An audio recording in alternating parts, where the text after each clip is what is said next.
وای مساوي a په توان د x د نمایي تابعګانو بنسټیز شکل دی. که چیرې متحول په توان کې راغلی و او قاعده یې یو عدد و، دا رقم تابعګان ته موږ تاسې وایو نمایي تابعګانې یا اکسپوننشیال تابعګانې.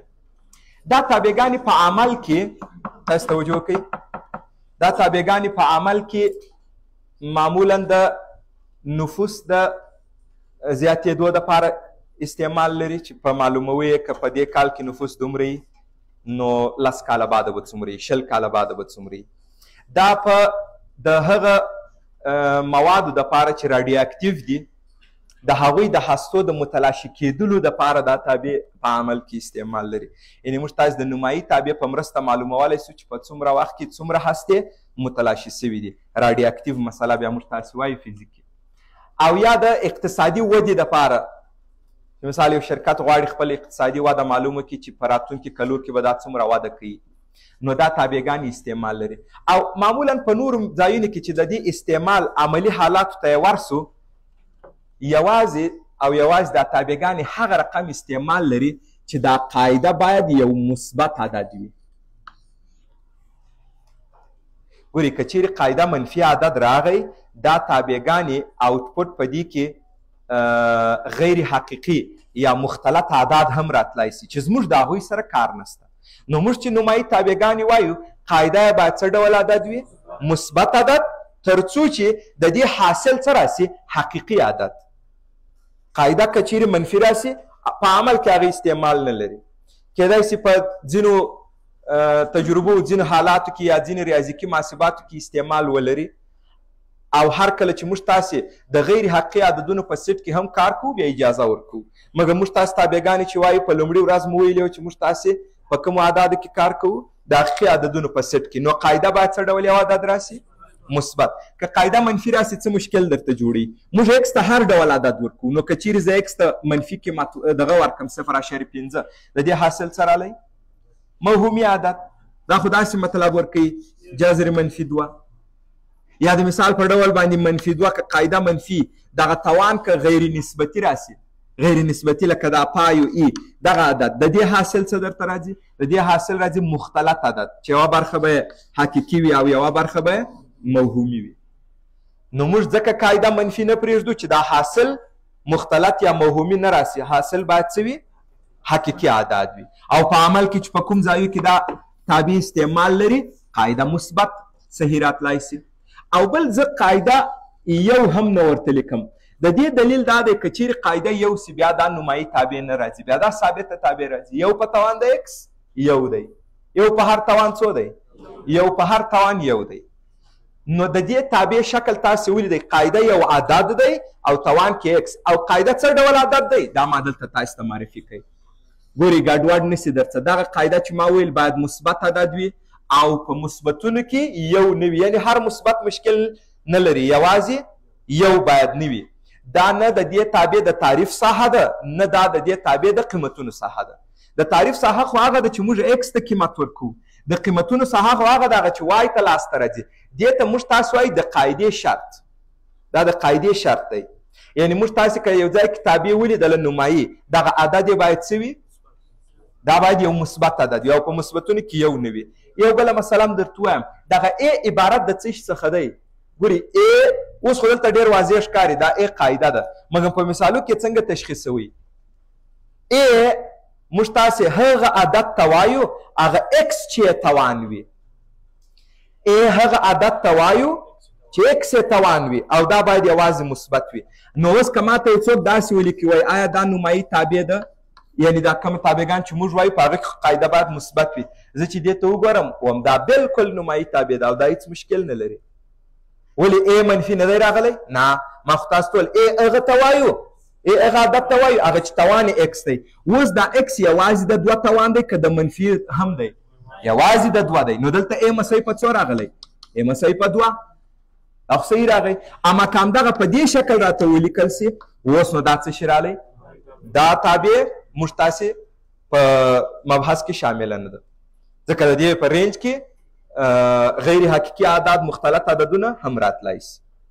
موږ دا رقم تابع نه لرو، اسانه داسې تابع بیخي موږ تاسې لرو نه.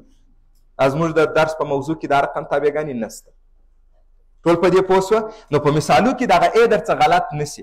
د دې دی که مشکل نشته. د دې معنا دا د 2 په توان د اکس دا نمایي تابع وه، یو چا منفي 1 پکښې کې ضرب کړی، خو مشکل نه لري.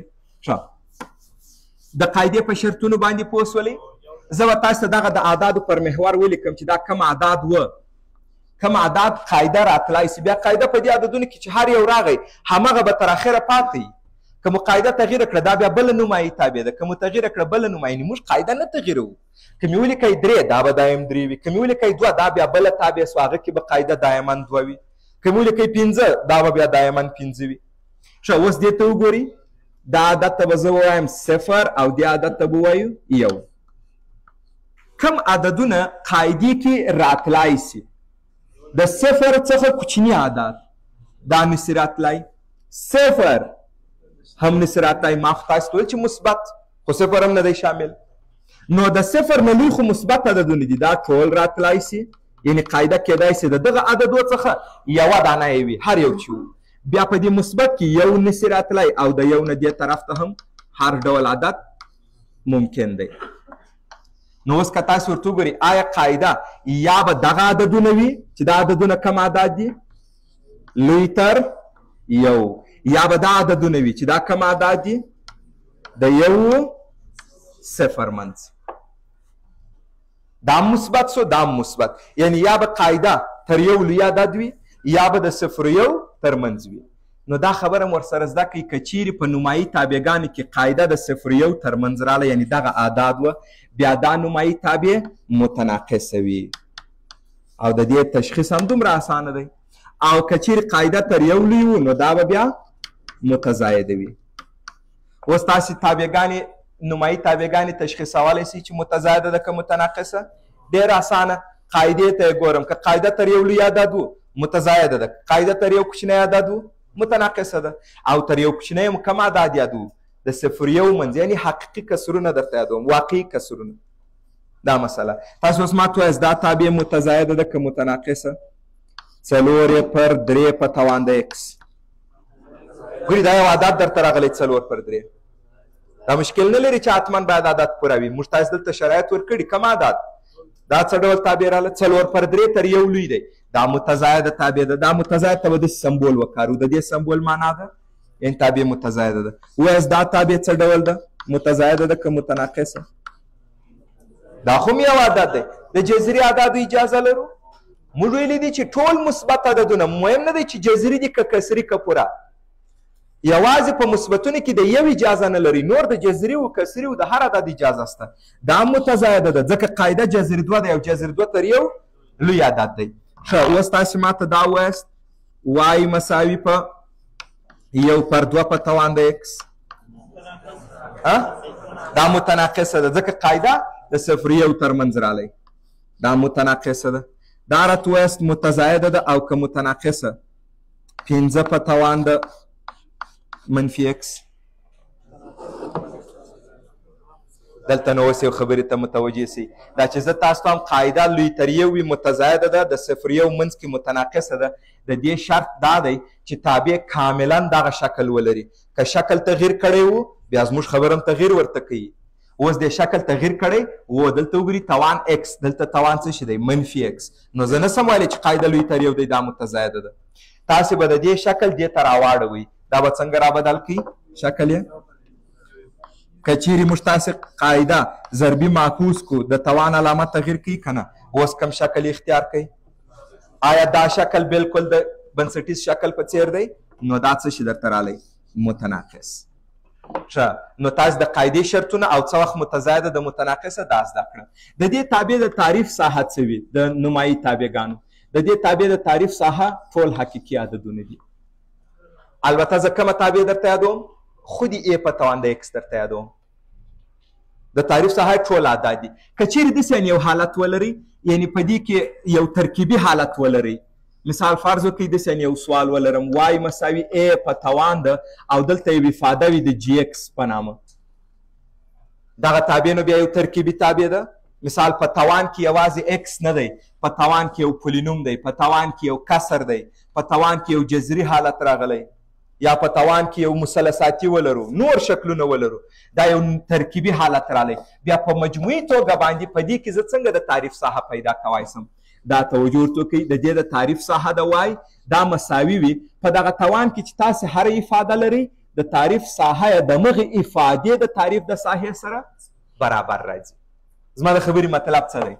که چیرې زه تاسو ته ولیکم وای مساوي 2 په توان د 1 پر x، اوس وګورئ دا شکل نه دی، دا کوم شکل دی؟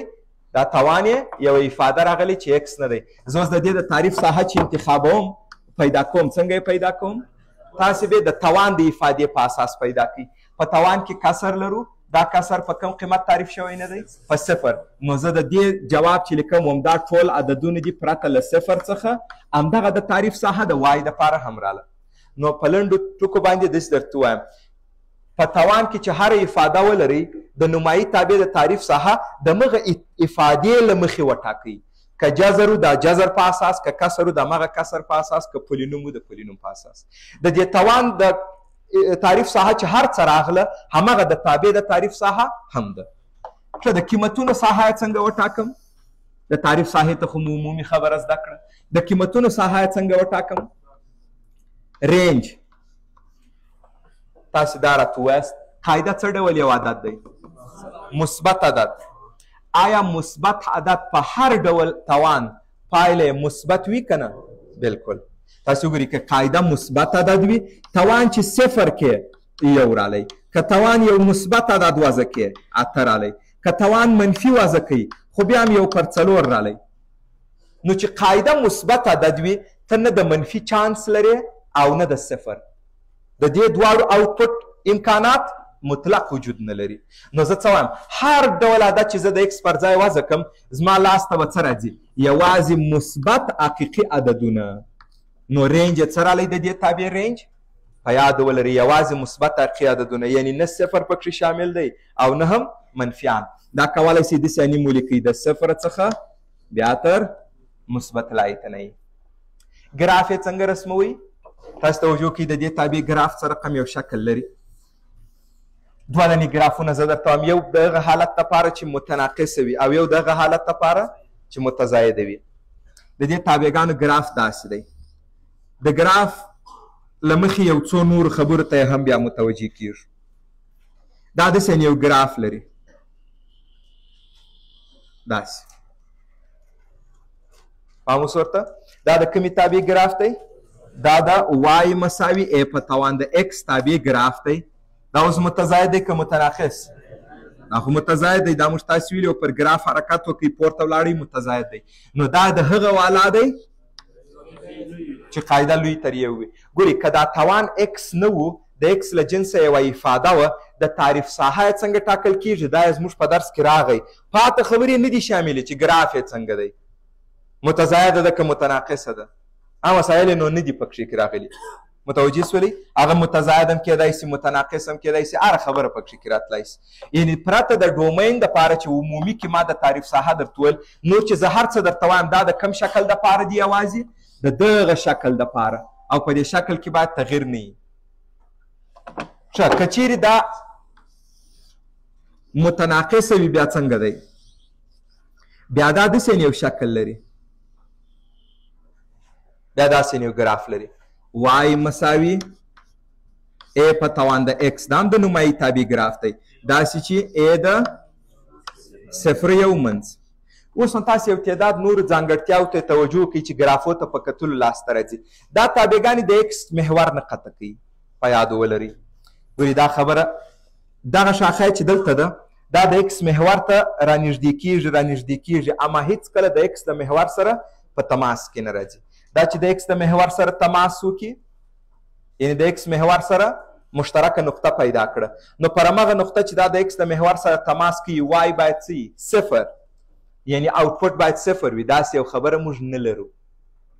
دا د x د محور سره د دې ګراف تماس نه کوي. تاسو راته کله چې دا د x د محور سره قطع کیږي نه، نو آیا د y قیمتونه 0 راتلی شي؟ چې کله تماس نه کوي تر راتېرېږي خو بیخي نه، نو منفي اعداد راتلی شي؟ نه. په یاد ولرئ دا څو مهمې جملې زه درته وایم. دا تابعګانې دې شکل ته په کتلو زه جوړوم. دا تابعګانې د x محور نه قطع کوي. د وای محور په یوه نقطه کې کته کوي او هغه کومه نقطه ده 0.1 دا بیخي په یادو کوئ ما دا خو جوړولی یم سي د وای سر تقاطع څنګه پیدا کېدل اکس ته 0 ورکړه اکس چې 0 کې یاره عدد په توان د 0 څو دی یو نو خو یو رالی دغه نقطه هم څه ده 0.1 د اکس محور قطع نه کوي د وای محور په یوه نقطه کې قطع کړی بله خبره د شکل له مخې دې مسایل ته متوجه سو دا تابعګانې نه جفتې دي نه تاکي هغه مو نو کولی سو دلته په قیمت ورکولو سره یې معلومه کړو خو په ګراف کې بیخي اسانه ښکاري تاسې وګورئ آیا تاسې د دغه نقطو مشابه په مقابله روبه کې لرئ نو تاک خو نه راغی د دې مشابه دلته په مقابله روبه کې لرم نو تاک خو نه راغی جفت یې څنګه دی آیا دا ګراف نظر وای ته متناظر دی د دې مشابه دلته یو نقطه راځي نه لري د دې مشابه دلته یو نقطه راځي نه لري نو دا تابعګانې نه جفت دي نه تاکي او شکل ته په کتلو سره معلومه سوه چې دا تابعګانې که متزاید والا دی که متناقص والا دی ټولې نمایي تابعګانې یوه په یوه دي